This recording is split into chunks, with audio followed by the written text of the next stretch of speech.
तो किसी मित्र ने पूछा है कि भाई समाज के साथ इंटरैक्शन क्यों ज़रूरी है।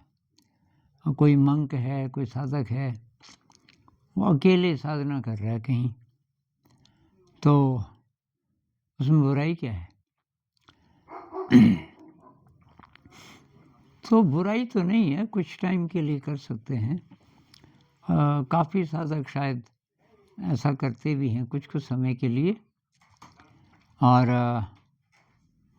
उस समय तो वो अकेले रहते हैं, अकेली साधना करते हैं जिसको सूट करे। लेकिन बाद में उनको समाज के बीच आना पड़ेगा। समाज की भलाई के लिए वो तो अलग बात है, लेकिन अपनी साधना के टेस्ट के लिए भी कि साधना में कितने आगे बढ़े।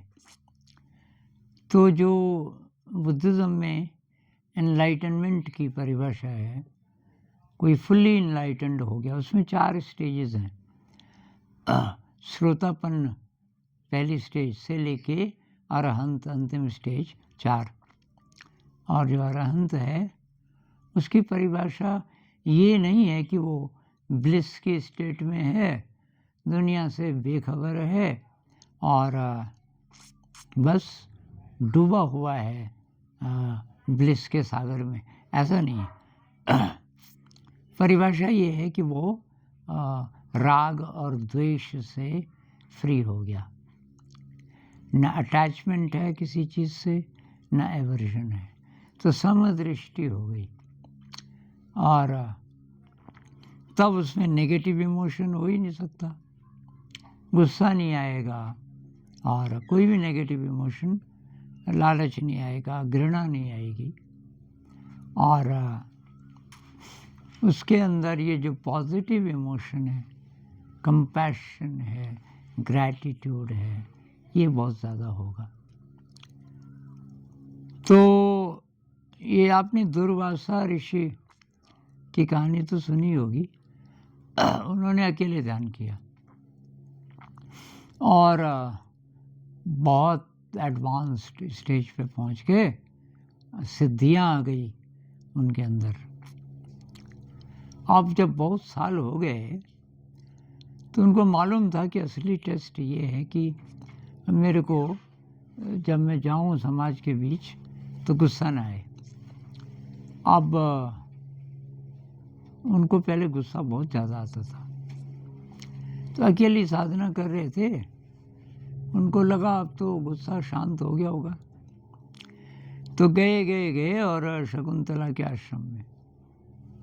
शकुंतला कुटिया में बैठी थी और दुष्यंत की याद में, राजा दुष्यंत आया था, उसने शादी तो कर ली और अभी ले नहीं गया अपने साथ कि मैं कुछ बाद में आपको ले जाऊंगा।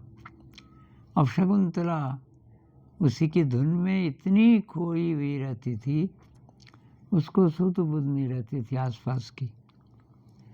अब ये ऋषि आ गए और शकुंतला की तो पीठ थी दरवाजे की तरफ, तो उन्होंने बोला कि बेटी भिक्षा दो।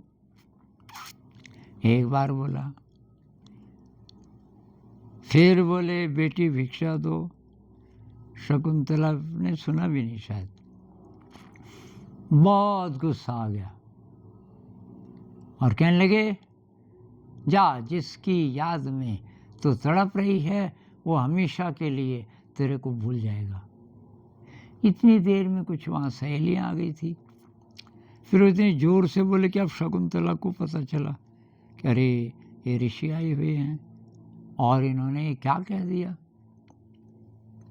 अब शकुंतला तो रोने लगी, क्योंकि ये दुर्वासा जो ऋषि हैं, इनका श्राप तो मतलब हो ही जाता था जो कहते थे।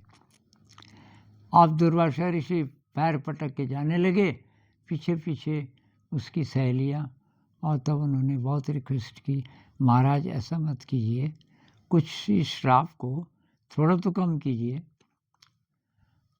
तब तक दुर्वासा को भी होश आ गया कि भाई मुझे तो भयंकर गुस्सा आ गया, साधना सारी इतने सालों की, हो गया इसका टेस्ट, अभी मैं नहीं पहुंचा कहीं। तो कहने लगे कि यार दुष्यंत ने अंगूठी दी ना उसको एक, कि हाँ बस तो क्या अंगूठी दिखाएगी और उसके पति को सब याद आ जाएगा। सब बहुत खुश हुए। खैर, तो समाज के साथ इंटरैक्शन नहीं होगा तो आप ध्यान में भी बहुत आगे नहीं बढ़ सकते। एक बात। दूसरी बात कि भाई ये भी तो आपके अंदर जब ध्यान करोगे तो कंपैशन जागेगा ना। जब आप देखोगे लोग कितने दुखी हैं, कितने अज्ञान में हैं और ये दुख से बाहर निकल सकते हैं, इनकी मदद की जाए तो ये जो फीलिंग है कंपैशन, इसके कारण आप मदद करना चाहेंगे। इसलिए बुद्ध ने ये पूरी कोशिश की। बुद्ध का तो बहुत बड़ा आंदोलन था ना, वो पूरे समाज में एक क्रांति लाना चाहते थे जहाँ बराबरी हो, कोई छुआछूत न हो, कोई ब्राह्मण और कोई हरिजन न हो और सब बराबर हों और सब आगे बढ़ें प्रकाश की ओर, सब आध्यात्म में आगे बढ़ें, ये कोशिश थी। तो बताएगा कौन लोगों को? तो ये मंक। तो एक तो उन्होंने संघ बोला, तो ये आपने सुना होगा ना, संघं शरणं गच्छामि। संघ बनाओ। आपको ध्यान में गहरे जाना है तो संघ बनाओ, कह लीजिए कम्युनिटी बनाओ, और जहाँ के सभी साधक हैं तो एक दूसरे को प्रेरणा देंगे, एक दूसरे की मदद करेंगे। एक तो ये। दूसरा उन्होंने ये रखा कि भिक्षाटन करो। अब भिक्षा के लिए जाना पड़ेगा आगे, जहाँ गृहस्थी लोग रहते हैं, जहाँ खाना बनता है परिवार में, और उनमें से कई ऐसे होंगे जो गाइडेंस लेंगे भिक्षुओं से। इसलिए वो कहते हैं ना, चरथ भिक्खवे चारिकं बहुजन हिताय बहुजन सुखाय लोकानुकंपाय अत्थाय हिताय सुखाय देव मनुष्यानं। मतलब कि भाई बहुत लोगों के लिए, उनके हित के लिए, उनको सुख पहुंचाने के लिए चलते रहो। ये नहीं कि आप मॉनेस्ट्री में बैठे हैं, खाने पीने का पूरा इंतज़ाम है, कहीं नहीं, चलते रहो और लोगों का कल्याण करते रहो। तो ये था। अब एक एक मंक अपने जीवन काल में सैकड़ों बार भिक्षा मांगेगा तो सैकड़ों हजारों परिवारों से उसका लोगों से कांटेक्ट होगा और फिर ये कुछ ना कुछ उनकी मदद करेंगे। ध्यान में चाहे केवल बातचीत ही हो, कुछ इनकरेजमेंट हो, कोई डायरेक्शन जीवन में, तो भाई ये है। अब इसके अलावा एक और चीज़ उन्होंने बोली और वो है शील। भाई शील का पालन करो, शील फाउंडेशन है ध्यान की। शील आपका कमज़ोर है कोई भी, आप ध्यान में आगे ज़्यादा बढ़ नहीं सकते, क्योंकि जिस शील में आप कमज़ोर हैं वो आपको डिगाएगा। अब शील क्या है? हिंसा नहीं करना। हिंसा का भाव कब आएगा? जब किसी चीज़ से नफरत हो या डर लगे, तो ये कोई मतलब नेगेटिव इमोशन आएगा, तब तो हिंसा होगी। चोरी नहीं करना।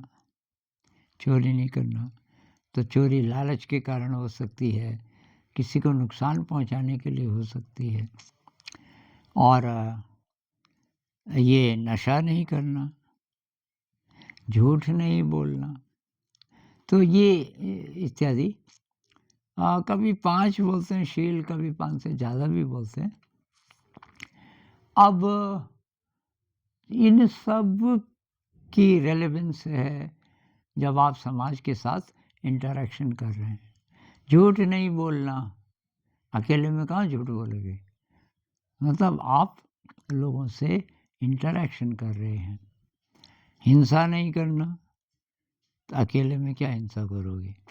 चोरी नहीं करना, जितने भी शील हैं इनकी रेलेवेंस है जब आप समाज में हैं। तो अपनी ही प्रगति के लिए भी आवश्यक है कि आप समाज से इंटरेक्शन करें। कुछ कुछ समय एकांतवास कर सकते हैं, कुछ कुछ समय ये हो सकता है कि आप एकांत में रह के साधना करें और उसके बाद फिर समाज में रहते हुए साधना करें और अपना टेस्ट ये करते रहें। आपका शील और एक ब्रह्मचर्य भी एक शील है। व्यभिचार न करें, मतलब ब्रह्मचर्य का पालन करें, बहुत महत्वपूर्ण। तो इसलिए किसी ने शील के बारे में पूछा था, तो शील भी इसीलिए कि भाई उससे आपके जो नेगेटिव इमोशन है वो ख़त्म होते रहेंगे और तब पॉजिटिव इमोशन जागेंगे, ग्रैटिट्यूड, ह्यूमिलिटी, कंपैशन, और तब आपकी प्रगति होगी। तो आज इतना ही, नमस्कार।